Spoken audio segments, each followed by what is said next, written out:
শোনো দাদা বন্ধু ভাই, সবাই আমার আপন স্বজন এই দুনিয়ায়।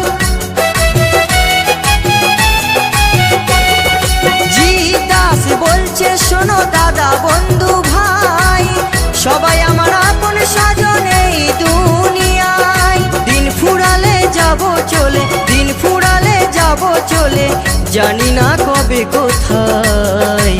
Tata bye bye, tata bye bye. ভালো থেকো সুখে থেকো সবে, আসবো আবার দেখা হবে। এখন আমি চলে যাই।